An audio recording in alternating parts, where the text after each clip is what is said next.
I think starting recording. Yeah, Yeah, yeah, started. Okay. Yeah. okay. Thanks.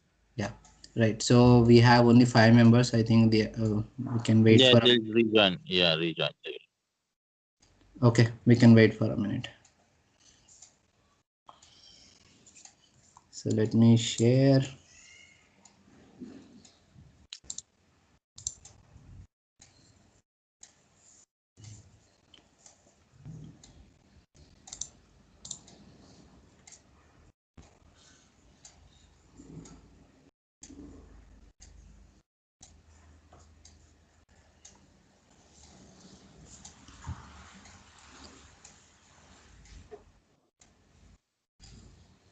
So, yeah, you can continue. Like Oh, anyway, the recording is there. Yeah, right. everyone join now. Yeah. Okay, right. Excellent. So I am asking this again. Now you are able to see the workflow, right? Modeler.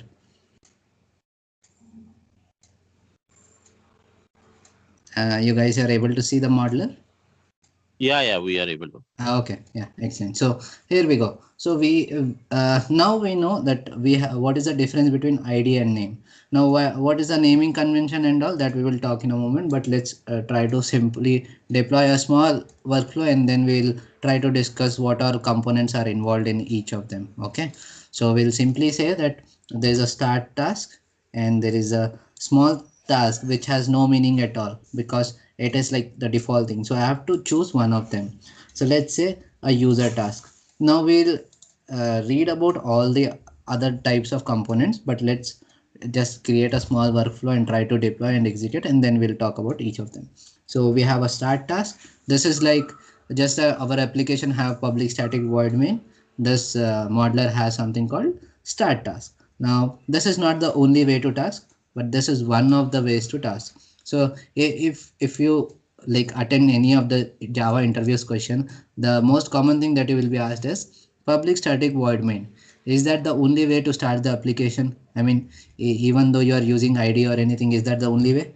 So definitely no. You can even start the application with ABCD, but no one knows how. Like it's not common that everyone knows it, so that you can do a research. So just like that, this is one of the way to task. Okay, now once we are done with our business logic, we are done with everything, I will simply say click on this and I will say close this. Okay, now if my flow is big and I don't know at what part of the flow I am at this point of time, I'll use this corner map kind of thing. This is called, okay, mini map. So if I open this, then I can see that, but if it is a small flow, then I don't require it, so I can close this mini map and I can close all these unnecessary things. Okay, so let's give this a name. So let's say this is a sample.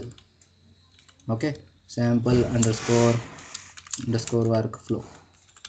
So you see this, if I give space, I write something, why it is not allowing me? I know it is not allowing, but why? That we will talk after some time. So let's for now keep the id and name as same, or else just to differentiate, what we can do is let's write id here just like name here.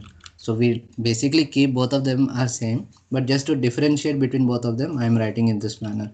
Okay, now I saved it and I'll simply click on the user task and I'll go to forms and I'm creating a field. Okay, now don't get worried about all this option. Just for now, I'm simply clicking on this user task and I'm going to the properties called forms. Now this forms belongs to what? User task. Why? Because I clicked on that and then I'm seeing the properties. So we'll go to this and I'll simply say field, or I can say id name, or let's say variable one, and the type of that, let's put it as string, and label. Okay, just like I've told you that id is something. Okay, id is something which is internally referred, name is something which is for us, for our understanding, for human readability thing. We will click on this, so each of them will again have id and name. This initial thing was about the workflow. Now if I click on this, this will have its own id and name. Like that every component will have its own. So let's write user underscore task underscore id. Similarly, let's give it a name. Okay, so this is just to differentiate, otherwise we generally keep both of them same. In forms we have variable one which is of type string. So here also this is id is something which is internally referred. Okay, but variable is something which is visible on the screen. So if I write variable, this is label just to understanding, and this is an id. So now when you will check in the database, this thing will be referred with variable id, but when we check in the user interface or in the front end, we will get this value. Okay, so let's save this, and okay, and simply let's deploy this. So on what port our application is running? It is running on 8080, I guess. Let me open this. So it's running on 8080. Okay, now there is some point of things that I will tell, but it's not the whole, right? You will have humongous things to learn and to do. So for that, we'll simply open Camunda API reference. So how I am telling you is, even after the session, if you want to do something which is not covered as part of the session, how you will proceed? So you'll simply search for this, and you have any issue with the decision definition, you'll come for this and you'll try to understand what are the APIs available. Now if you don't know about API, okay, we'll cover that also in a moment, but let's try to deploy first. So for now what we are doing, if you can see in the modeler, this is what, this is a BPMN. So let's go to the BPMN. Process definition. Let's see if we have some called deployment or start. Okay, so start we have. Let's search for create. Okay, yeah, so basically you have, see, you have thousands of other things. So once we deploy, if I want to start this, what all things are available, so you can just go through each of them, and as per, like, you cannot go through everything of them, so as per your requirement you can go to one by one, and that's how you will be knowing about APIs which are available to us. Okay, so for now, for deployment part, I'll open the modeler, and if I see, I'll simply click on this, and if you have, you will have the URL here to which it has to deploy. So as of now you can see red color. If I hover on that, you can see, if you can read that, I don't know if font is visible to you or not, if you will read that, should point to a running Camunda engine REST API, right? So it means the 8085 or whatever the path we have, that is not the correct. So on which port it is running? 8080. Right, so let's modify this, and now we should not get that error. Okay, one second, should point, there's something wrong here, should point to a running. Okay, there's one more thing, maybe I'll point it out in a bit. Engine rest, let's try now. Yeah, now we are not getting that error. So what we did, we'll cover that exactly in a 1 minute. Okay, so for now let's deploy, and deployment succeeded. Now if I open the modeler, let me open this cockpit, I can see there is some second thing also got deployed. So if I go in deployments, let me close all these unnecessary things. You can see there is something called location got deployed. If you, oh, I did not show you this. So our file name is location, okay, but our process name is this, and our process ID is this. I hope this is clear. Now if I scroll down, I can see that there is something called deployed, and in that, as part of deployment, what all things I deployed? Did I deploy 100 files? Did I deploy HTML files? Did I deploy only BPMN? That list I am seeing in the second column. Now if I want to see the content of that file, I can click on this and I can see, oh, okay, this is the content of the first file, because in a single deployment I can deploy thousands of files. So that's where I can see what is the content. Now we are good with the deployment. We'll see what is the process definition. So I can see this sample workflow name. You can see name is there. There's no ID anywhere, right? So now where is this ID then? Okay, so when our application is saying that there is a flow with this name, it basically inserted in the database that there is a workflow whose ID is this, whose ID is this. So with this, the ID is present is what it is referring internally, and then it is fetching and it is showing the name. Now if I open this, this is something that is there. Now what is incident, what is this, what is this, all these things we'll talk in a moment. So for now, let's see that the version that we have is 1. Okay, and this is the ID. So you can see this is the ID. Then what is this garbage value? Is this a garbage value or what is this? Let me just open it a bit. So you can see that something is assigned to this. Now what is that? See, so point here is if I deploy it again, okay, before deploying, just let me show you. This is the name. We are good with this name because this is the name I gave. This is the definition key. It means the ID that I gave. Now the actual ID of this workflow is this. Now this is having an ID plus some garbage value. Now why that garbage value is because now if I deploy it again, deploy, you can see deployment succeeded. Now as of now, before deployment, I can see only one version was present. If I refresh this, and I'll come to the process. Let me, my project sample workflow name. Okay, there's only one process because there's nothing changed. Let me just try to go to forms and variable ID. So let me try to give variable one label, and I did some change. Okay, and I did some change, so I'm deploying it again. So deployment succeeded. Now if I refresh, I can see that there is something called second version also there. So these versions are changed, but the name and ID remain same. Since the ID is same, but the database cannot store the same ID n number of times because the ID is something which has to be unique, so that it can specifically say that I want to use this or that. So that's why this garbage value, this is not garbage, this is a random value which is generated out of some algorithm. So I can see everything is same and there is some value assigned in the first definition, and in the second definition you can see the definition is second and there is some other IDs assigned to it because the ID remains same but the database cannot store. Now when I'm saying database, it's the Camunda database from which all these things are stored, because this is not the part of my application, right? And this is okay, this is the part, this is not the part of my application, so this is stored in something called database. Okay, tell me one thing, how many of you have worked with database or you know what is database?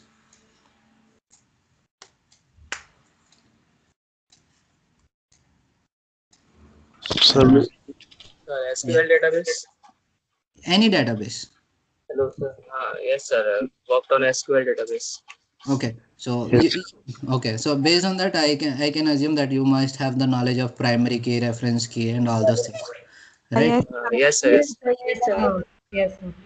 Okay, that is excellent. So even if you want to refresh something, I have a playlist for database. I just mentioned in the Skype chat. You can refer that later on, not now. Okay. So now let's get to the point. So here, if you know, right, unique key, primary key, those kind of things will not store the same value again and again. That's why we have this kind of value generated. Okay. So I think we spent too much time on this. Let's move ahead. Now let's close all these deployments. Okay, yeah, let me open deployment again. Dashboard, 3 deployments because we did it second time as well. So now you can see again the deployment happened with a different file, I mean different content. So now let's go to our task list and deploy. Okay, now as of now I don't see any task and I don't see any instance running for the latest thing. So when I'm running, I have to click on start process, and once I do sample workflow name, it will if I start it, what will happen is it will get the latest version. It will not run the first version, it will run the latest version. Okay, now there is a way of telling which version to run, but if we don't mention which version to run, then it will only in that case. So here is again thing, this is called standardization, just like we discussed in morning. So standardization here is when we start, the latest version should run it, but that's not mean that it will have to run the latest only. No, that's a standardization. But if I want to move away from the standardization and run something else, there's a way for that as well. Okay, now that is something that will come later on, but for now let's understand what is business key. So if I start, the process will start, that's no issue. But what is business key? I think we should start once and then we can avoid any kind of suspense and then we can talk about business key. Okay, so let's start this, and I see the process has been started. So this is something that I see loophole in this UI, that it does not shows me directly. I have to refresh it for that. Okay, add a simple filter. I can see now. Yeah, right. So okay, if any one of you have done the web development, there is something called reloading and there is something called component loading. So if you see about Facebook or anything, you can just put the same thing that at any point of time, if we open Facebook, there are thousands of things which is changing, be it a notification, be it a message, be it a chat, be it a post, everything is like changing. But every time that something is changing, our Facebook will not reload, right? The page is not reloaded, just like we are reloading this page so that we can see the task. So that is called component reloading. Okay, now that is like part of web development. I just referred here because that something is missing here. So if I click on this, I can go to diagram and I can see, okay, at this point of the diagram, we are, as of now, we are there. Okay, so far clear. Now if I go to the cockpit and if I refresh it, you see it's not loaded here. I have to refresh it. So this is called page reloading. We are not doing component reload. So component reload, it will simply check if there are any changes in the database, it will get it. But I think this UI is not having that, but that's fine. So if I open, okay, I can see one process, right? If I start one more, I want to start this and start this. So if I refresh here, if I come to cockpit and refresh, you can see one more instance. So again here, based on, we can order it in any manner, but the standardized way or the default way is the latest one will come first. So if I open this, I can see, okay, yeah, here we go. So I can see in this flow, there is two tasks or two instances which is present at this. Okay. Now let me point this terminology here. So this workflow, right? This is a definition, decision definition or process definition or any kind of definition. This is a process definition, that is fine. But this is called instances. This. Now this instances is like, it might be process, it might be DMN or anything. This terminology will remain same, that this is instance. Okay. So when you are logging into Gmail, one session will be created. So that we call it as a instance. When you are joining Skype, when we are into this call, one session is generated, that is called an instance. Once the call is over, the instance will be gone from the Skype. Similarly, once this instance is created to us, and once we say, okay, let me refresh this. This is the latest one that is created a minute ago. So if I claim it, claim, okay, now, okay, I'll talk that about that claim in a minute. But let's say this is something that I'm writing and I'm completing it. So is there anything after this task that has to be performed? Do you see anything that has to be performed in this workflow after this task? No. No, right? So what is the next thing? If I just hover on this, I can see that this is an end task. So as soon as the control reaches to this, the intention or the aim or the objective of this workflow is completed. So it means it will be gone. As soon as I cut this call, our our thing is done, right? So this instance will be gone. Similarly, we'll come to the form and we'll complete this. It is gone. Now if this is the second instance. Now if I refresh this should be gone. You can see unable to display because this has been completed. This dialog box you can read, right? That is gone. That is just a temporary. So that is one such thing. Similarly, like this is just an again example. Now coming to the point called as business key. Okay. Now what is business key? So if suppose there is one more instance created, sample workflow start. Now yeah, okay, I need two names here. Okay, AB, can you tell what is your name? Yeah, Abdul Basit. Okay, Abdul and Ashal. Okay, so I want to ask Abdul that, Abdul, you work on task 1 and Ashal, you work on task 2. Now how will you identify what is task 1, what is task 2? Because all this seems to be a garbage value. How will I identify this? Right, we cannot distinguish with just a naked eye, because this is something a big value, and if I have hundreds of such instances, then it will be like very complex. So but why is this value then present if it is of no use to us? So again, this value is ID. So ID means standardized across the programming world. So ID means something which is unique such that database can identify each of them, not human. Okay, database can identify each instance's beta thing. So Kamunda gave us something called business key, based on which we as a human, we can differentiate between this. So how we can do that? So let's see that. So that is on business key. So if I start process, I'll click on this and I'll say this is my business one. I'll click on start. Now if I come here, there should be third instances, which is business one. Now if I create 10 more instances and I say that, hey Ganesh, you work on business 5 and Hitesh, you work on business 7. So now you are easily able to differentiate which is the task which is assigned to you and you can work on it. I hope this what is meant by process instance and each of these terminologies is clear to you. So far, any queries? No, sir. Right. So we are good Yes. here. Right. Yes, sir. Excellent. Yes. Yeah. So what I will do is one more thing. So there is some Java concepts if we know that could benefit us more. It's not like without Java we can do everything. Okay. Now the point here is uh, the workflow that we have designed so far. In that we did not use anything which has something to do with Spring Boot or Java. Did we wrote any logic in Java? No. Right. We did not wrote any logic. So we are basically independent of the application at this point of time. Okay.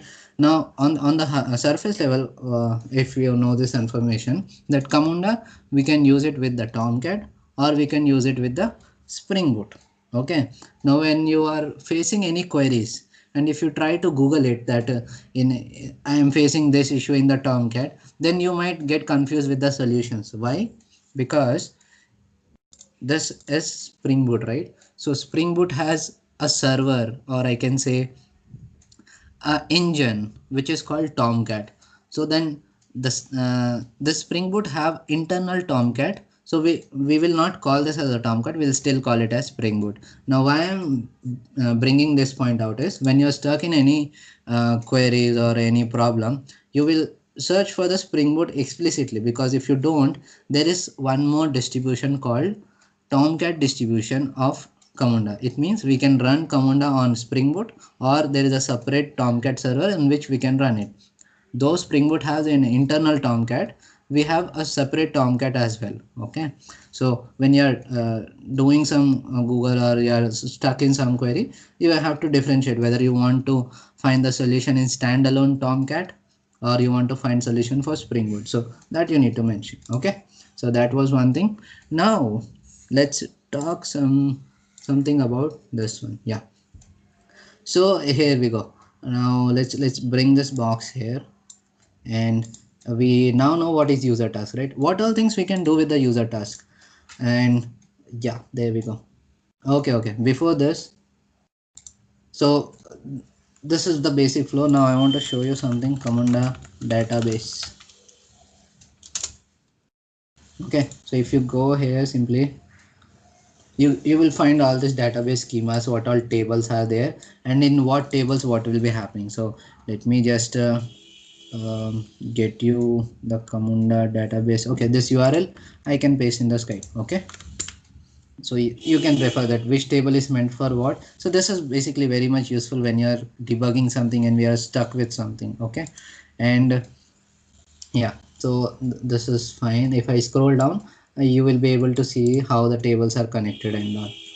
So if you are stuck anywhere, you can refer to the database playlist. So that is fine for now. Let's get back to this. Yes. So here we go. So this is a task. If you have this in application. Okay. Now tell me one thing. Will this be deployed? Just an empty thing. So let me just delete this and put it an arrow here. Yeah. Will this be deployed? Yes. Okay. So there is two things. Okay. One is runtime error. One is compile time error, which you might have heard in the Java. Correct. So this will be there in everything. Now we'll talk about runtime and compile time error in the modeler. So it's not exact same, but it's how we can refer to the our knowledge with respect to Camunda is when we'll try to deploy this and we'll get an error. Okay, that we can call it as the initial error that we will get. But the runtime error is something which we will not get before deployment, but after deployment. Okay, so here this will not do anything. This has no meaning at all.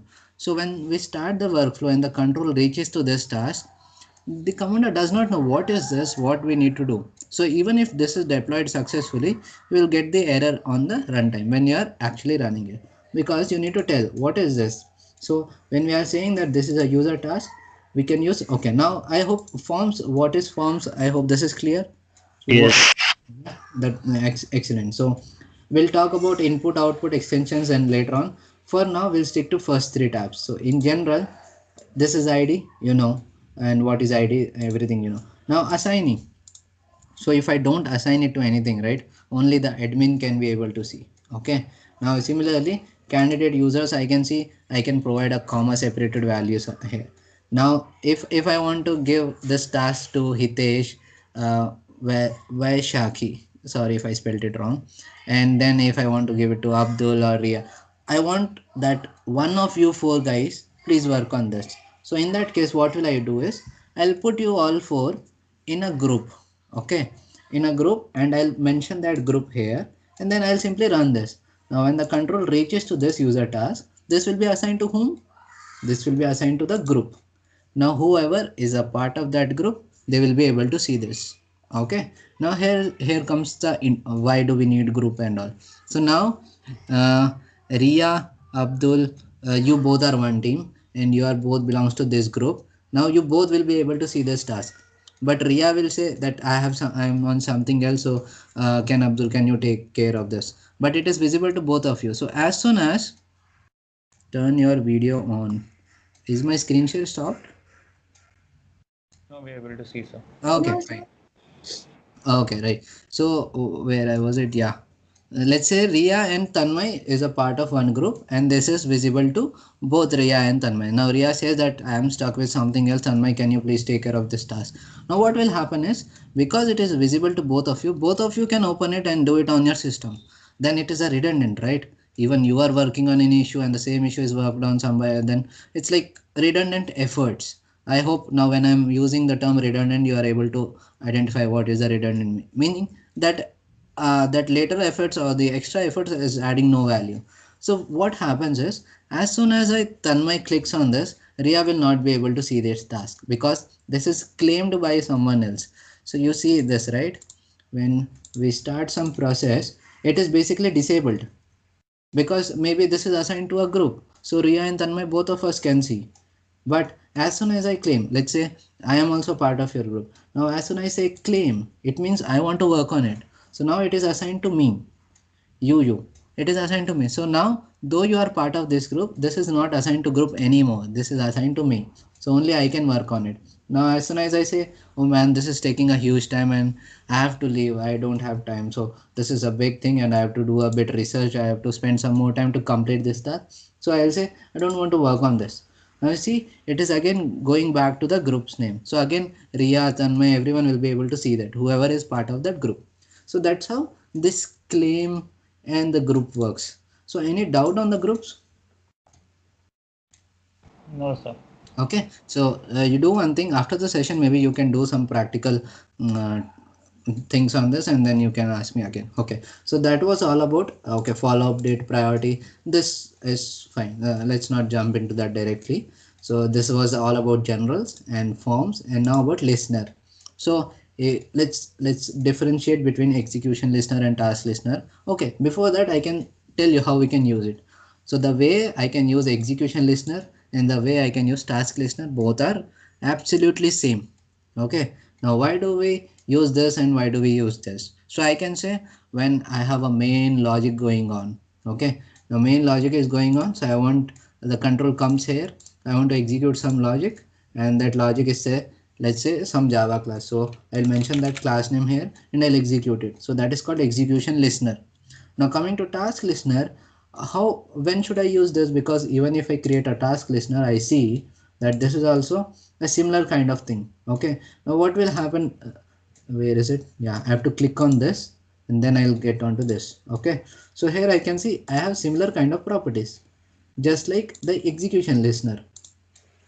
Right, I'll click on execution listener and I can see I have similar type of options available to write the logic, but you have to focus on event type. So what is that event when they should run? Okay, it's not like as soon as the control is coming from here to here and from here to here, this logic will start. No, I have to tell it when it should run. So that's what called listener. Listener, be it Commanda, be it Java, be it Python, anything. Listener means it is waiting for some events, and as soon as some event is happening, the logic that is asked to execute, that will be happening.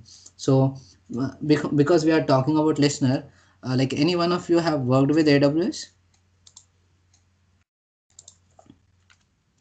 Okay, so if you have, then fine. If you not have, then I can talk one more line on this. So listener is so important that AWS or Google Cloud has created a separate infrastructure just for the listener.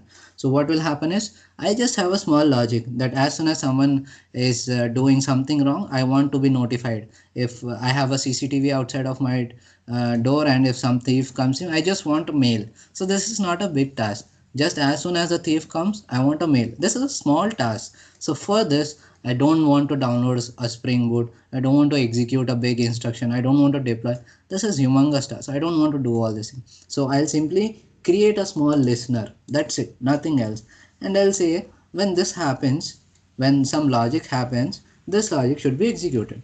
So I just mentioned about the AWS playlist that you can refer later on. For now, so here I'll say that, okay, so task listener, you can see when this is created, or when it is assigned to someone, when it is completed, when it is like there is some timer and the timeout happened because of due date or SLA. So okay, do you know what is SLA? SLA means service level agreement, or service, I think, service some agreement. So basically SLA means that there is some time limit, some deadline before which we have to complete the given task. So if I put a timer on this, don't worry how it works and all, it's just an explanation, so we can experiment on this in the coming event. It's just that I'm putting a timer on that, and I'm saying that this task has to be completed within the next 30 minutes. That's it. And now that is not completing. So if any such kind of deadline is there on this task and it is not completed, so that event I'll call as timeout. Okay, similarly, if I delete this, if I update this, what will happen? So in such cases, if any such thing is happening, then I want to execute this class. Okay, so let me give an example. When a control comes to this, I want to execute class 1. Okay, when this is deleted by someone, I'll select that. If it is deleted by someone, I want to execute class 2. Okay, let me write one more, and I'll say that when it is assigned to someone, then I don't have any Java class for that. So I'll say I want to uh, just check something, just want to do a check that whether the some logic. So this is check or not. So I'll write that logic here. So I hope task listener and execution listener you can understand. Now coming to execution listener, you'll just say when the control comes to this, that is when the control is coming means the user task is started, I want to execute class 10. And as soon as I fill the form, or I am done with this, I complete the form, and the control is about to go to the next, that is out of the user task, I want to make sure, I want to do some validation, I want to do some filter checks, I want to execute some other logic. Just for example, okay, so I will try to create one more listener. I'll say as soon as this ends, I want to execute class 20. I hope this is making sense. Okay, so we are still on the user task, and it is having so many properties, right? So even if you are forgetting something, even if you are stuck something, just try to stay on that. Just try to explore what all other opportunities are there. Okay, so then you will be able to understand all these things very cleanly. Okay, it's just that we have to get our hands dirty. So that was all about user task. Any queries so far? Hello, sir.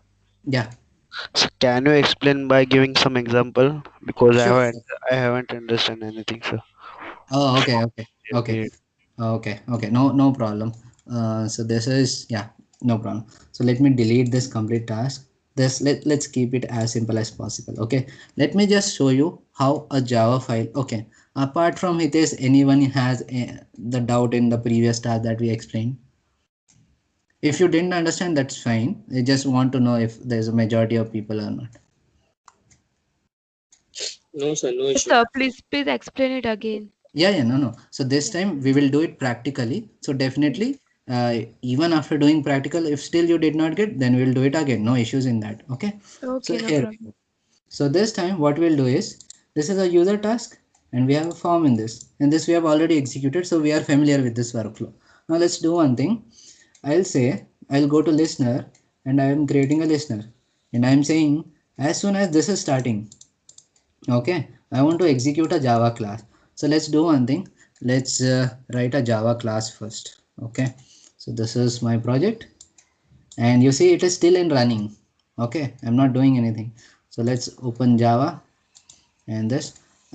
Now if you have executed a single okay, that's the difference between a server and application. What is the difference between something that main.java and this is that main.java? As soon as, okay, what was there in main.java, as soon as the control was started, this line got executed, and then next it has nothing to do with, so the file was completed and the flow was done.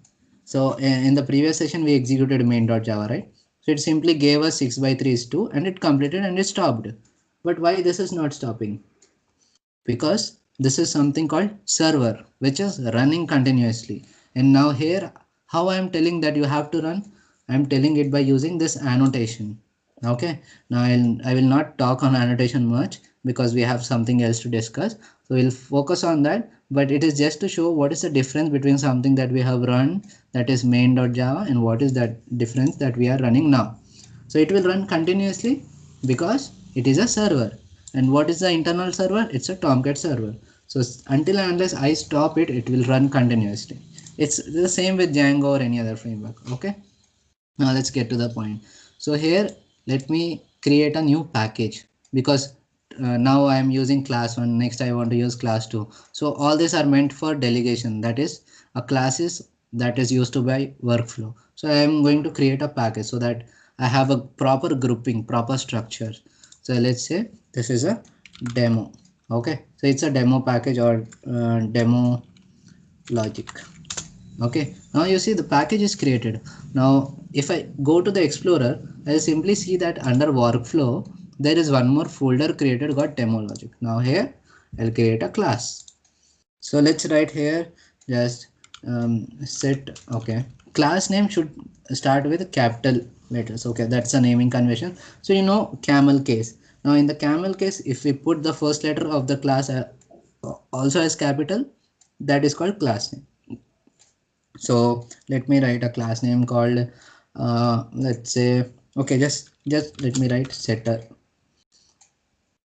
or let's write setters demo. Okay, so I've created this. Now this is a simple class that it doesn't have anything. Now I have to implement something. Okay, so just like you know that int x, here what is happening, here basically we are creating a variable of class what, of class int. Now again this int and difference between integer and x, that I hope you know. So basically x is a type of integer. Okay, similarly there is this class, and this class has to be of some type so that the Camunda workflow can understand. Okay, so for that we have something called implements. So basically I'm creating a class which implements a thing. Now what is that thing? Let's say that is a Java delegate. Okay, now you see that I'm getting some error. Now what is this error? I don't know. Okay, let's like I can resolve this by implementing the methods. So I can say, okay, now what is this? What have you done now? I don't know what have you done. So let me just show you once. If I just go inside this, that what is inside this Java delegate, I can see that it's an interface. I'm now inside Java delegate, not in my class.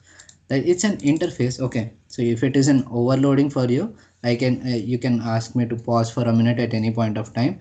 But here's the point. If this is like first time you are saying, that's why it is kind of a new, but once you see it for 5-10 times and you make use of it, you'll be habituated. So it's basically an interface which has a method called execute. It does not gives any logic, it does not have anything, it simply has a method called execute, nothing else. So what I have to do when I'm implementing this, I have to define what is to be done when execution happens. So let me call this. So that's what I'm doing, that I have to implement methods. So I am sure when you're doing Java you have read about override and implementing. So this we have to write manually. It's just that because I'm using framework, it is getting automatic. Any doubt here so far? No, Okay. sir. Okay, right. So Sir, then, can you explain it once again, please? sure. So basically, this is our class. What? Setter demo. Okay. Now I want to use this class. What I will do is I have to tell that Camunda workflow that this is the package name. So let's copy this. Okay. So before execution listener, let me just focus on telling you how to use this. Okay. So for that, what I can do is let's create a service now. Now you will get in a moment that why I'm not starting with execution listener. We will do this, but we'll wait for 2 to 5 minutes. Okay. So let's create a service task here, and I'll say that this is my service task. Okay.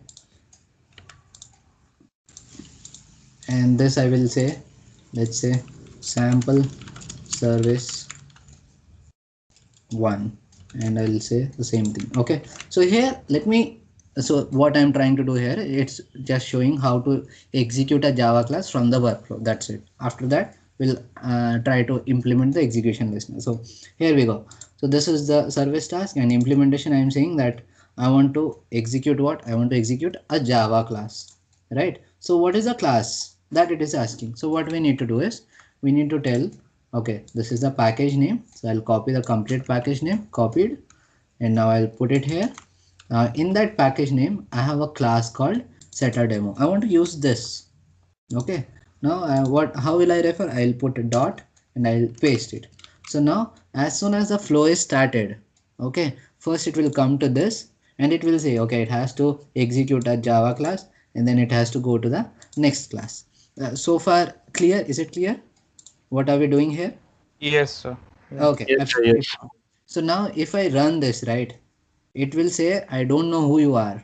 Okay, because if it has to run, and if I write some random logic here, let's say I write the public void or int add, let's say I will give nothing, I'll just return 2 plus 3. Okay, it does not know what to do. What should I do with this? Because this person has asked me to implement this method, but I don't know what to do. So there is no standardization here. So there is no one to tell Camunda what to do when we are asking it to execute this class, right? So that's why we have some standardization that Camunda will say that you have to implement a Java delegate so that I know what to execute and where to execute. Now, okay, I'll repeat this line to tell the Camunda modeler that in this class, what should it execute? Okay, to tell that we have some standard guidelines. Okay, so for that I can say the guideline for me given is, if you want to tell Camunda please run this, you have to implement that class with something called as Java delegate. So here Java delegate is nothing but an interface. Okay, let me know if you are hearing any noise from my side. So I'll simply click on this and I'll see that it is an interface which is having only one method called execute, nothing else. Okay, now here when I am implementing this, I have to define what is the logic that I have to write under execute. So I'll come to my actual class. I'll close all the unnecessary things. I have only one class. Okay, I have to implement this. So how I can implement this? I can simply copy this thing and I can say that I'm overriding here. I can say that I'm override. Oh, okay, O capital. 1 second. Override. Okay, I'm overriding something. So it's basically giving me suggestions and all. So override, and I'm overriding what? I'm overriding this. So I have to write all these things, and the signature should be same. I hope you know what is signature and all. All this will come under the foundations of Java. So everything should be same. Okay, then I can say that I'm actually implementing it. So what's wrong here? Make execute public. Yeah, I have to make it public. Okay, so this was something that I was doing, but this is something again I'm doing it manually. So if I simply say this, it means I'm not implementing anything. So framework will tell me that okay, you have to implement this. So if I click on this, Yeah, there is only one method which I have to implement. So it simply created it for me. So you see, it just automated, nothing else. Okay. So let me just remove all these things. So the whole intention is here. If you are asking Camunda to execute something, then you have to ask it in the manner that Camunda tells you. Okay. So Camunda tells, if you want me to execute a class or a Java function, you have to implement that class in this. Now if you see here, just focus on here. When you want to add something, subtract something, divide something, you will directly call the function called add. You will call the function called divide. But here what I am doing, I am giving class. So which method it should execute? Is that a valid question? Okay, so what method it should execute when I'm simply giving it a class and not the function, because a class can have thousands of functions. So that's why the default method or the underlying instruction in that class is whichever class is called. If I call this, by default this method is going to execute. Now there is nothing that we are telling it that you have to execute this method, but when you are implementing your class with this interface, then that will be executed. So what all we can do here, what are logics we can write here? Okay, so if you didn't understood so far, that's fine. You can hold it and you can put it aside, because this is not something which you will get in the first itself. Okay, you can just keep it aside and try to understand what we are learning in the coming minutes. Okay, and again I will ask you if you have any query, then we can again discuss it. No issues in that. Okay, so for now, let's see that there is a class and there is a method. Now what all things I can write here? So I'll simply copy this, delegate execution. So there is something called context and all stuff. Okay, I'll not divert from the topic now. Let's focus on this. So I am copying this, that there is a parameter, the input parameter that I'm getting along with this. So if I simply click on dot, I'm getting all these suggestions. Now this is happening because of framework. Because if I write a notepad, here if I write that args is something coming, and if I write args dot, I am not getting what all things I can do, right? This is simply a notepad. That's where I can go to the framework and I say, if I write args, then I'll get what all things I am having along with this. Okay, similarly I'm copying this here and I'll say dot. So you can see what all things I can do here, right? So here it's like I'm not going anywhere, everything is present here. So I can completely focus on writing the logic. So let's say if I select set variable, okay, and if I don't know what it is doing.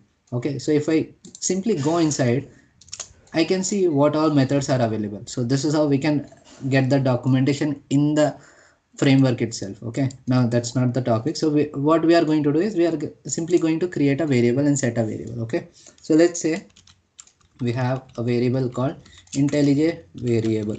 Okay, and for this we have to comma, and then we have to provide what it is telling me, that we have to provide a value. Now if I'm not sure what I have to give, I can simply go into its documentation and I can see that I have to provide a string and an object. The object can be string or anything. Okay, so I can say that's how we read the documentation. So that's a different topic, that's not specific to Camunda. If you want to know what this function does, you can do in that manner, but for now let's see what is the value here. So IntelliJ, let's say it's a IntelliJ value. Okay, so basically here I'm simply creating a variable called IntelliJ variable and I'm assigning it value. So this is just to show that this is how we can write. Okay, so far clear? So here what will happen in, if I go to workflow, as soon as the control comes here, this is going to execute this class, and whatever happened there, it will be like shown as part of this workflow. If I go to next task, everything will remain as it is. Okay, now before implementing, I just want to ask, do you have any doubt here, or you want me to execute and then we can get on to the doubts? Sir, it would be better if you execute, then we Sure. would have questions. Right. So now there is some silly mistake which I'm going to do intentionally, because this is definitely you're going to stuck on this for too much time. Okay, so what is the next step that we are going to do? We can open our cockpit and we can come here and we can go to process, and I can see that there is two instances. I mean, not two instances. This is called second definition. We have only two definitions. Okay, So we are going to come to our this. We have to make sure that we are pointing to the correct configuration. Okay. Now this tenant ID, this like the client I have mentioned, explained you before, but we are not using it as of now. We can use it. No issues as of now. For now, let's say we have done some changes and we want to simply deploy it. Deployment succeeded? Yes. So let's come back, refresh, and I can see that there is a third version. Okay, before going to that, if I want to like intentionally close some concept, some instance, I can come open that instance and I can close it. Okay, so that's a different thing. Now let's get back to our point. So I'll go to the latest version, which is the third version. So here we see the updated workflow. Now let's come here. Now if I start the process, right, I will get an error which I'm doing it intentionally. So let me just, okay, sample workflow name and start. So you can see I'm getting an error, could not load class setter demo. So this I did intentionally. Why? Because everyone is going to make this for sure. So you can see we added this function, but the application does not know, because application is doing what? It is running a target, but the target is not built, right? This is not, because you see, this is a class and this is not going to be executed and unless and until the machine code of this is generated. Is this making sense? This is English statements. There is public, there is void. Machine does not understand it. So what we have to do is the build has to be done. So build is automatically happens when we start it. So we'll start it again, because we were doing it when it was running. So the changes did not reflect. Okay.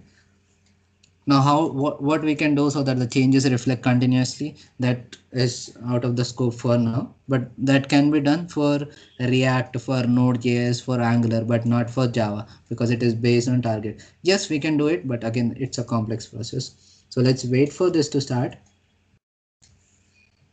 8080, yes. Okay, so it is started. Now let's come back here and refresh this. And our password is login in process. So let's go to process. So now I want to point out something, that sample workflow name is there this time, though we did not deploy it. Correct. This is because it's a part of database. It's in the database, right?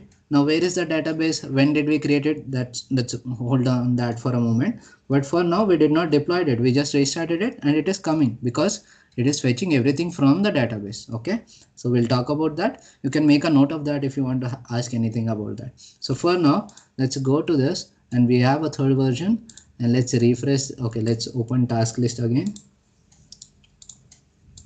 and yeah, let's start the process.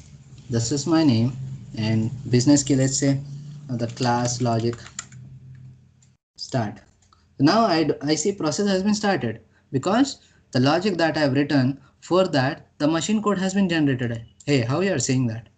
So let me open this target classes com example workflow demo logic. I can see the class is generated. You can see, right? Setter demo dot class. Now this when this did happen, when this happened, I don't know when this happened. So this happened during the build. Now when the build happened, when we started the application again. Okay, so let me minimize this and let me just refresh this. I can see the third task is created. I can see the variable as it is. Now let's do one thing. Let's go to cockpit and let's refresh this. I can see this instance is created, right? We just started this. So let's open that and let's go to variables. We can see a variable called IntelliJ variable is created and its value is IntelliJ value. Now where this came from? This came from this logic. Okay, now I'll pause for a minute and I'll open a modeler, and yeah, now you can ask. So like at which point of time you have any query, you want me to open IntelliJ, you want me to open cockpit, or you want me to open modeler, whatever it is, go ahead.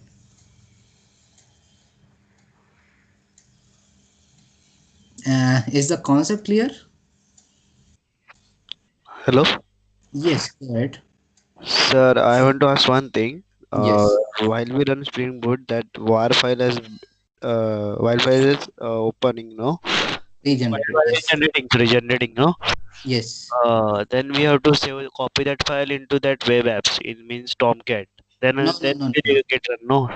No, we don't So need to do anything. So basically, if we have to do all that stuff, then we can, okay, I think you have worked on Tomcat manually. That's why you are talking about WebINF and HTTPS, all those I think folders. Tanmay and Vaishak, yes, if I'm right. Sorry, We have can to you save repeat that? So first we have to servlet save our war file to the web apps, then we have to run the file, no? Right. Yes, So, right, as right. So should that do that. that right. Yeah, Yes, okay. sir. Because here is generating a jar file, no, as you told us. Can you Mm-hmm. open the target folder, sir? Sure. Yeah. The jar file is created, no, sir.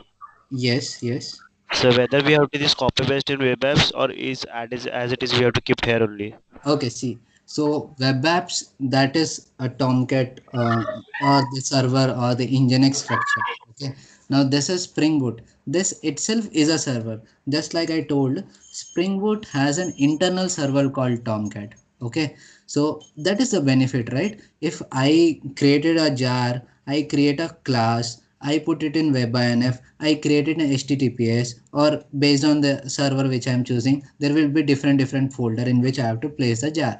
So all these things are manual things, right? So when we automate such things, we call that as a framework. So for now, to avoid any kind of complexities in a single line, what I can say is you just focus on writing the logic. Remaining the things that you said, that we have to do this, yes, we have to do that, but in Spring Boot you don't have to do anything. It will take care of all. So basically just write your code and start it. That's it, nothing else. Okay, sir. Okay. Sir, when we are doing that like servlet.war program, then we have to do that, no? Okay, so servlet, yes, you have to do all those stuff, but I don't think now anyone is using servlet. But servlet is important to get or understand how the behind the things how it works. Okay, so servlet is also nothing but a Java application, so there's no different thing. So if you understand what is happening in the servlet, where you are putting what files, it's the same thing that is happening here. Okay, but it's the only thing that you don't have to do this. It is happening, what you said, it is happening here, but we don't have to do this. Okay. Okay, sir. Yeah. Now in some cases you will see that this target folder is not created every time. Okay, it depends on our settings. Now even if this is created or not, we internally it will create. Okay, now just to show it on this or not, that is up to our configuration, because every time you run, whenever you run in the logs, you can see, okay, build is happening, okay, this is happening.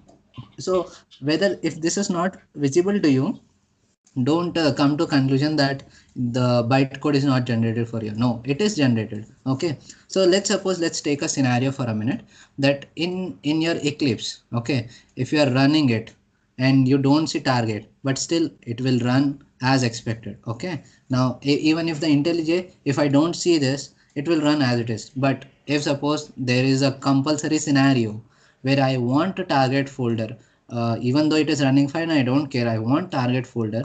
So in that case, the process, that is the command that is used to generate target folder, the jar, I can simply you do clean install and execute this. So the how the command will go, it's basically maven clean, maven install, that's it, maven verify, maven test, nothing else.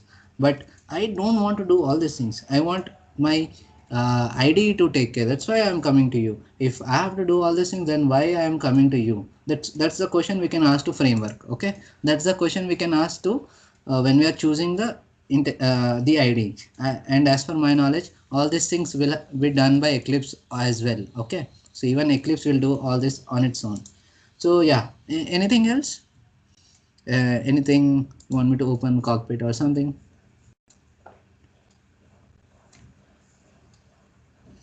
So far the concepts are clear. Yes, sir.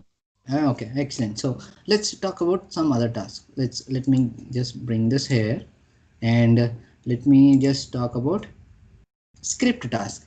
Once we talk about script task, then we'll compare the service task and script task. Okay, Like based on what I'm telling you that this should be told, this should be told, because based on my experience, the difficulties or the errors that I'm facing, and then I came to know, okay, this is the value of this task, this is the value of this.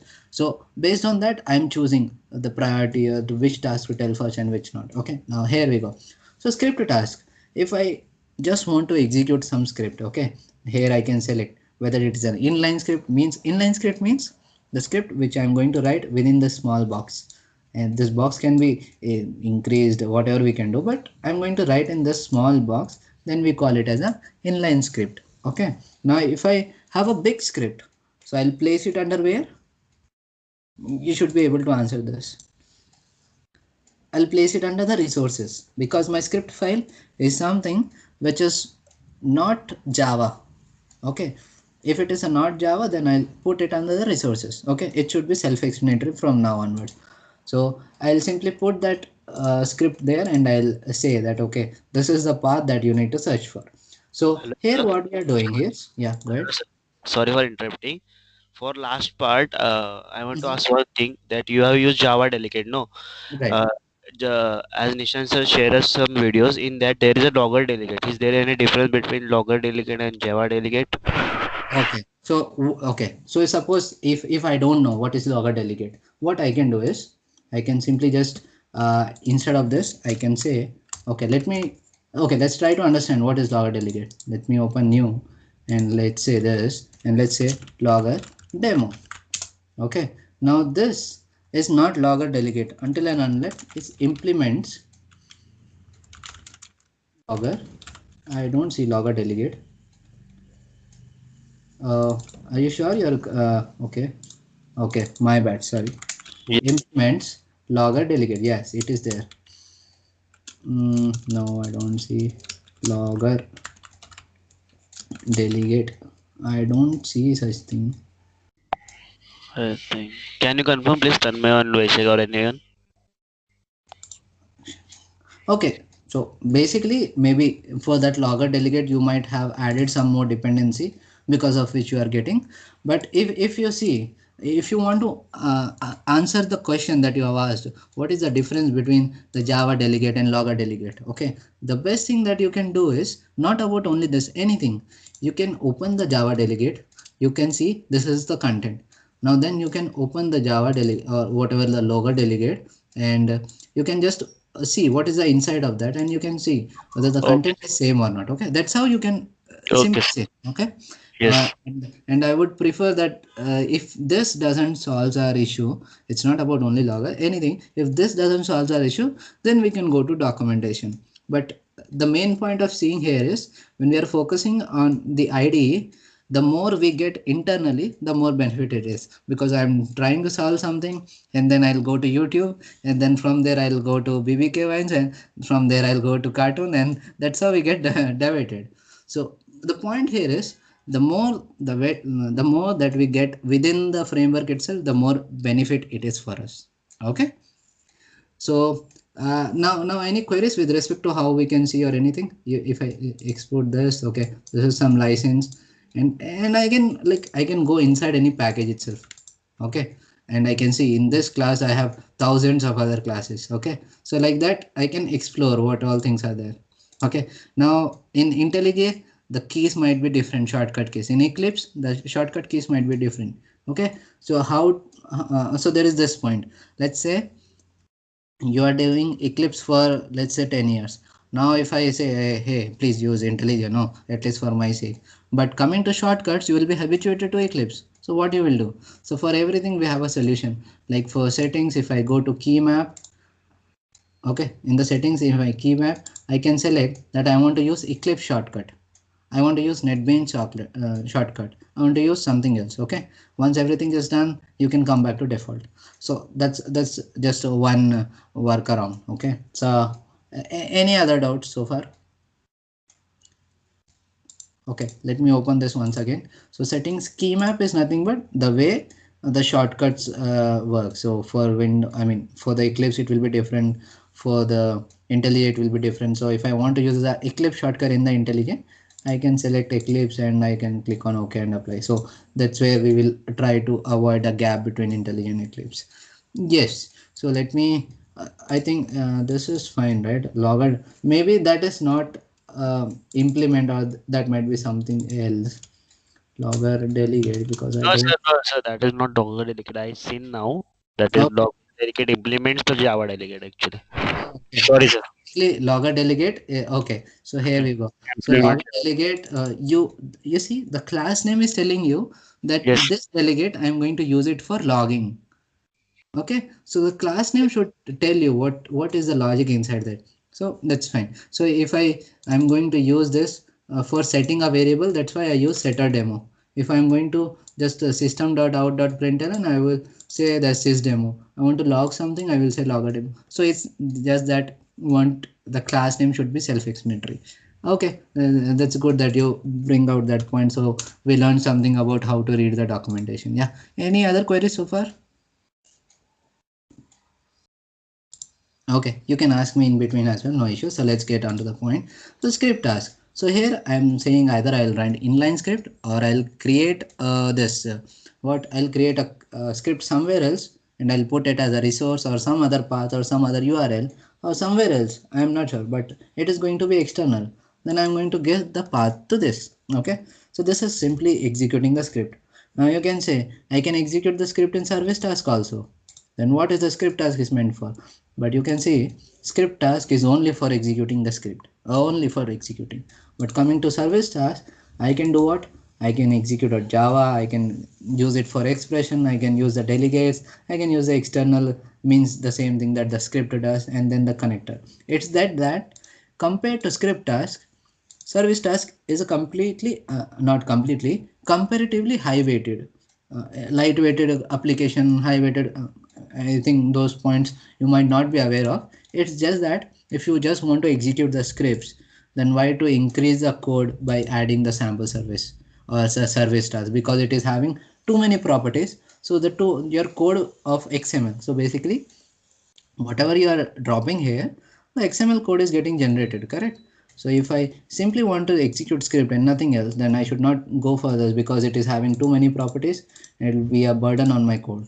So in that case, I can choose for this. But otherwise, there is other differences as well. Okay, now let's go into this. So we have comparatively this too many properties. Okay, now whatever I explained, right? If so far any doubts, you can even stop me or you can even ping in the chat. That's fine. And I can share you one more thing. Okay, so there is this playlist where, like, if you um, divert it from the track somewhere, you can refer to this playlist. So for now, let's get to the point. Now we have something called this thing. Now we are good with the script task, and yes, let's call to the business task. Let's do one implementation for this, and then we'll try to maybe wrap it up for today. So let's open file, new file, and let's say DMN diagram. Okay, so this, the DMN, you can only say that here I'm simply writing the rules. That is, okay, in Java you might have done if else, right? If else and all those kind of stuff. Okay, if you haven't, then you can refer one more playlist for Java only. No, sir, we have done, sir. Right, that's what I was thinking. Yeah, if else, definitely everyone does. Okay, so let's look at here. So if you see some old videos, you will find out that the way it is displayed is kind of different. So maybe something. Okay, Sir, yeah, go ahead. sir, actually we are done with this DMN sample and all. Oh, okay, excellent. Yeah. We are familiar with all things. Okay, so you are aware of all these things. Yes, sir. First, unique priority, Nicolet. Okay. So basically, I am not aware of all. I am aware of only some. So if I am stuck somewhere, maybe we can. Okay. So that's the DMN. That's fine. And for now, we will put CMM on hold. So there we go. Okay. Let's some explore something on cockpit. Let's come here, and there we go. Now you see something called incident. Okay, so let me explain you one thing which I can easily relate. Suppose you have a mobile and you have a Jio SIM card in it. Okay, and you face some issues. So what you will do, you will call customer care, and what the guy will do, the first thing that the guy will do, any idea what he will do?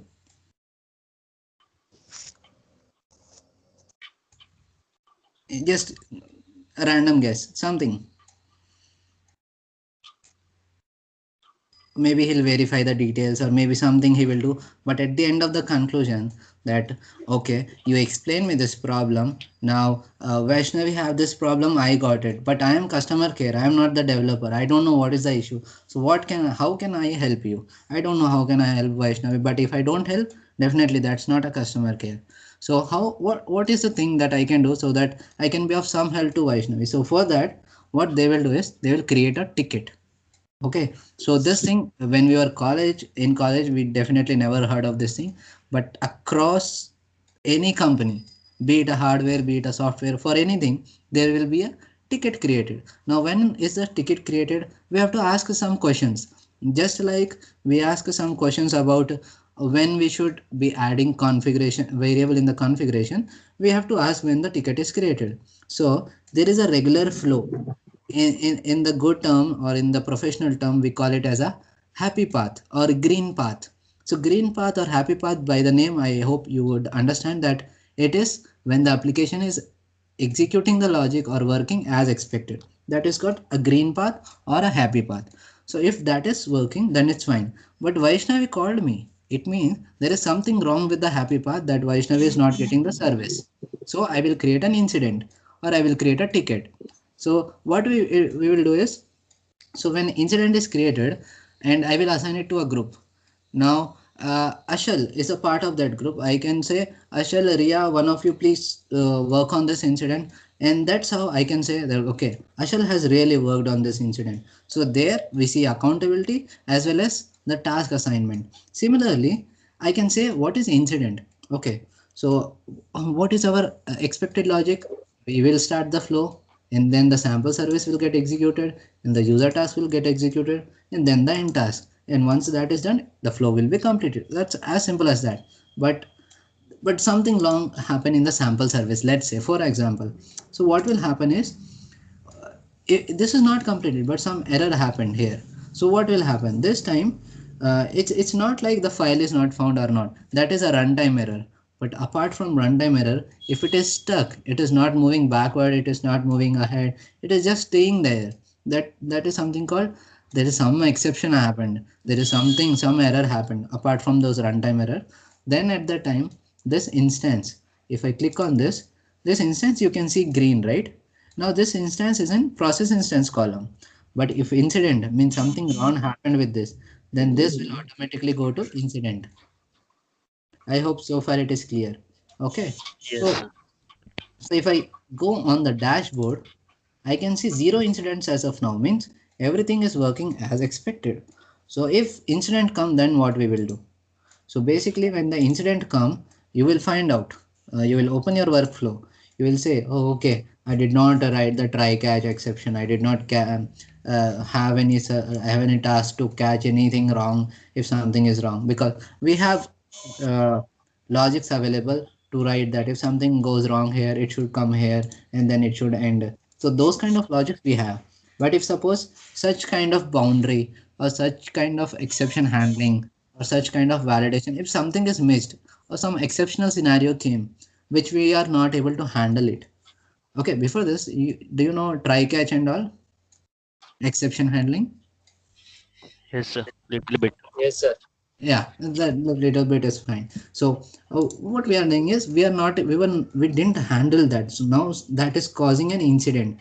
So what we will do is, now we'll come to our workflow and we'll create one more workflow, that if this incident has happened, this should come here, and if the database connection or something has happened, that has to be restored, and then Vaishnavi will start getting the service after the script is getting executed.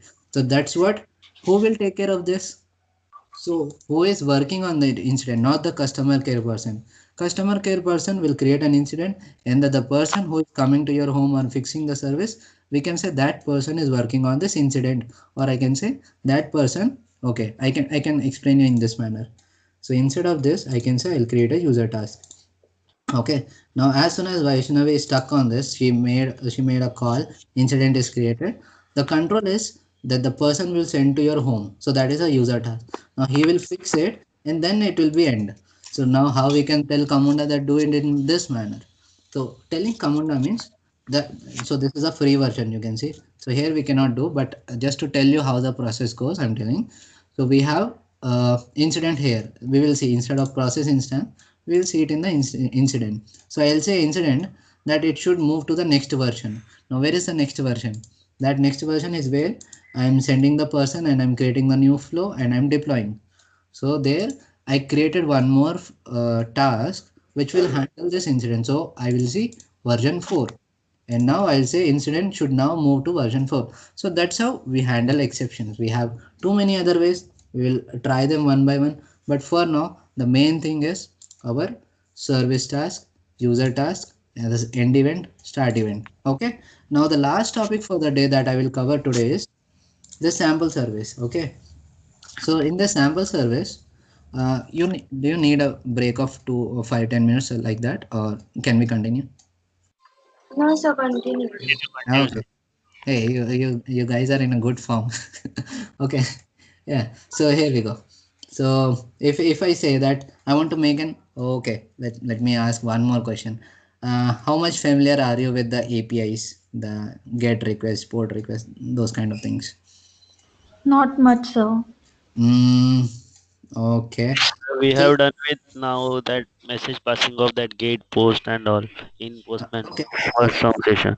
Okay, so let me just tell you how we can use it in the workflow. So if you are still not getting it, then we can have a separate session on that. But for now, let's assuming that you know at least what the API calls is on the surface level. We don't want in depth, nothing. Okay, because this is a very crucial topic. That's why I want to cover this. And we can spend more time on this later on. But for now, let's try to understand how it works in the Camunda. So if you don't know what API is, it's basically you are communicating with some other application, nothing else. Okay, don't focus on what is full form, what is there before. For now, just keep it aside. That is required for sure. But for now, just keep it aside. Okay. So API, what it will do is, I have an application. I am writing some business logic, and Ganesh has some other application, and Vaishnavi has some other application. Now Vaishnavi has implemented feature 1. I am having some feature 2, and Ganesh is having feature 3. Now in my feature 1, I want to talk to application of Vaishnavi. So what I will do is I will simply make a call that to Vaishnavi's application. Now to allow the applications to talk to each other, we have something called APIs. That's it. No other knowledge, no other technical knowledge as of today. Okay. So how we will call this is, we'll say I want to use connector, and then I'll go to connector. That is the next step. And what is this HTTP connector? That is some keyword. So let's put it as it is for now. And I'll say this is the URL, this is the header, this is the body. So maybe I'm going too fast on this, but we can spend some more time on this, or the playlist that I've shared you for Camunda, in that also you can find this. Okay. And you'll see that there is a URL and there is a payload. Let's say payload, and let's suppose that's it for now. So I mentioned that Vaishnavi's application is on this URL ABCD. Okay. And I have a query saying what is the date. This is not how it's going to work, but this is just an example. So as soon as I call Vaishnavi's application, Vaishnavi will find that, okay, someone is calling this URL and this is the body that they are sending. So she will have, when this is the request that is coming, or this is the question that is asked by my application, what is the response should I send? So Vaishnavi's application will tell me that today's date is, what is today's date? Okay, it's a 16th Jan. So that's the response that I will get, and with that response I'll move ahead. Okay. And just like someone of you said that get post, so that is also one more attribute. So we'll say that this method is, no, this, so this method is get method. Okay. So this is not something that we covered in depth, but this is how on the surface level we make a call. Maybe we can have some demos on this, but for now that is a simple high level API connection. I hope at least based on the last 2 to 3 sentences, you now have a surface level understanding of what API is. Does that made any sense, that what is API meant for?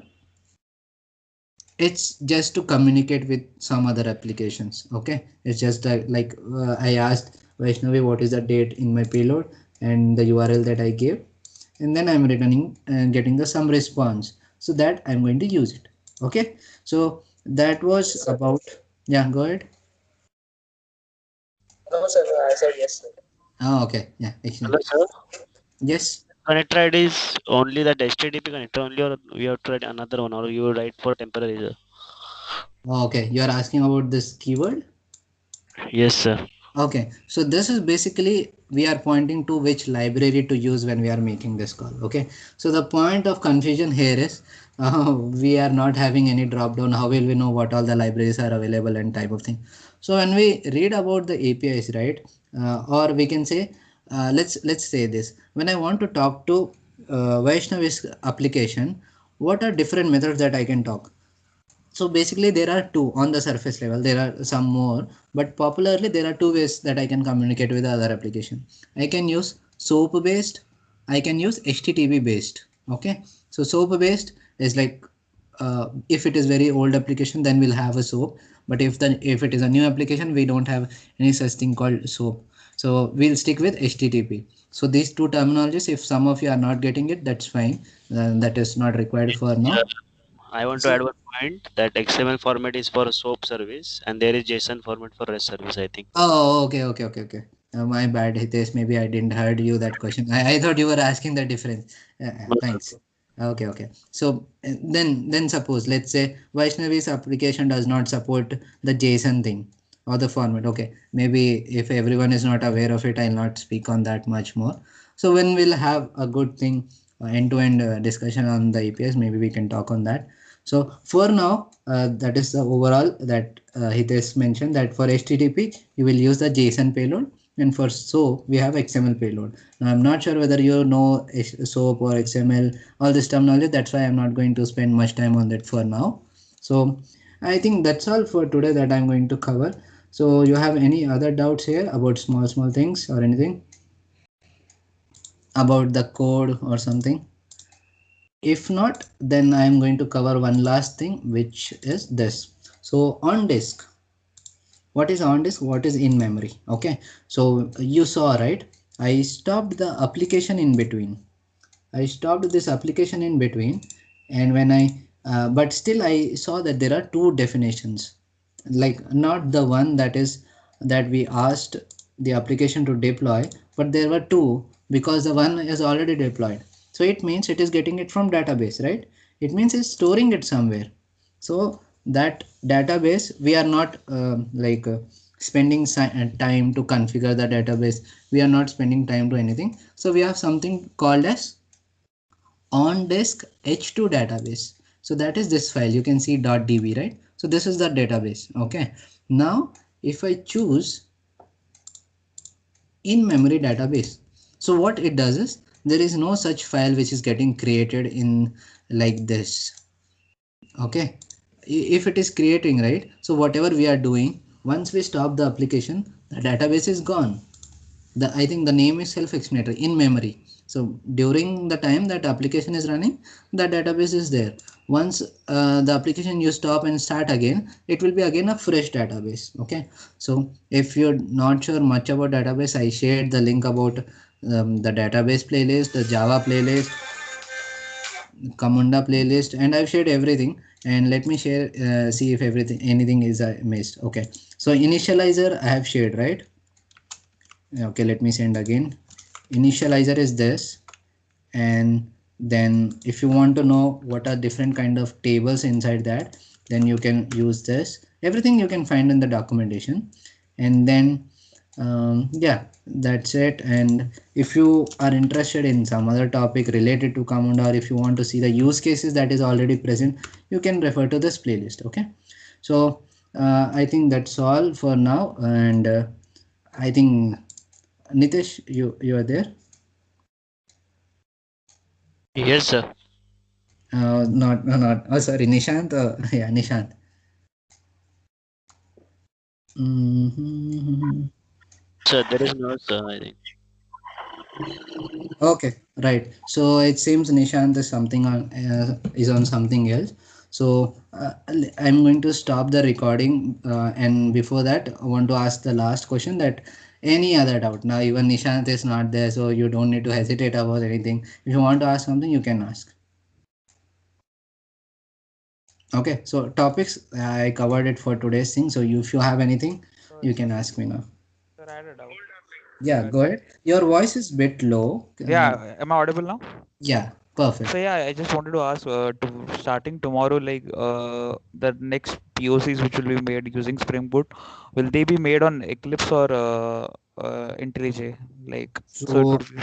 it's like okay, so if suppose if you are using Eclipse, or if I'm using IntelliJ, I see there is no difference, because the only thing that we touch with respect to Camunda, it will be the classes. This class you saw, right? Let me show. Mhm. So Yeah. this class you saw, right? Only these things is what we are going to touch, and we are not going to touch anything else. So everything will remain as it is. So you should not have an issue whether you are using Eclipse or IntelliJ. So whatever you are comfortable with, you can stick to that. Not an issue. Okay. Oh, okay.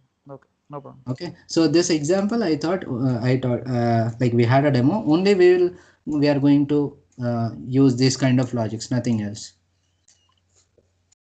Okay, so I hope you all are good with this implementation of class and logics.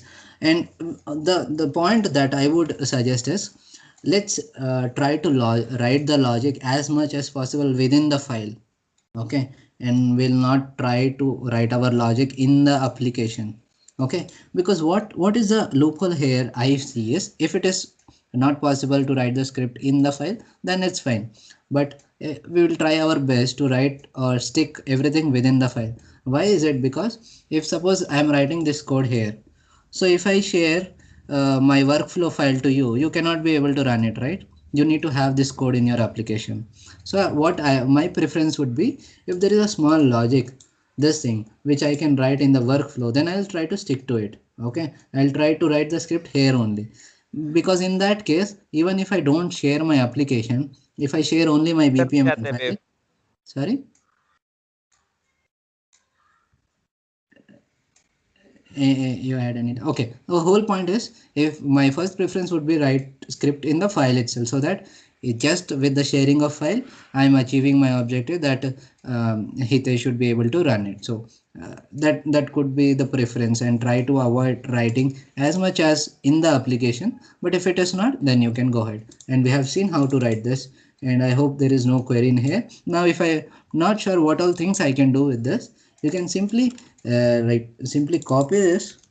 I mean, simply write that and click on dot, and you can explore each method. Now if I click on get process definition ID, what is there inside that? I don't know. So let's open that, and I can see, oh okay, these all things are there. If I scroll up, I can see it extends to some other classes. Okay, so it's just our curiosity. If I want to go more inside it, I will go, oh okay, it does one more thing, so I'll go one more inside it. So like that it goes on and on and on. I can see the finally this is the interface. So you see, we are looking into this is implemented by this, and this is extend with this, and this is the final class. So that's how we can explore, we can do the deep dive and all. So that's how we read the documentation and stuff. Stuck at anywhere, try to find it within the ID. If not, then go to the official documentation. If not, then go to Stack Overflow, all the Camunda forums. Okay, so Camunda forum, if you don't know what it is, uh, are you familiar with GitHub, all these things? Fine, yeah. And if not, then maybe you can work on that, and that could be just an added advantage. So Camunda forum is where, let me just open something. Camunda. If you come here, and if you have any queries, like you can simply post your question here, and like if I know the solution, maybe I'll try to reply to that. If someone else knows it, they'll try to reply it. So this is Camunda forum is specific to Camunda. Like Stack Overflow is covering all of this thing. Camunda forum is specific to Camunda. Okay, so you can make utilize of documentation by Camunda, documentation by Java, IDE documentation, Camunda forum, and Stack Overflow, all the stuffs we have already. So yeah, that's how you can like come out of any error or issues that you are stuck in. So I think Nitish joined. Okay, he left. Fine. So that's all for today. You can ping in the chat anytime you want. So thank you. Yeah, Thank you you, sir. can, yeah, thank you. You can no. Thank you, sir. Thank you. Thank you, sir.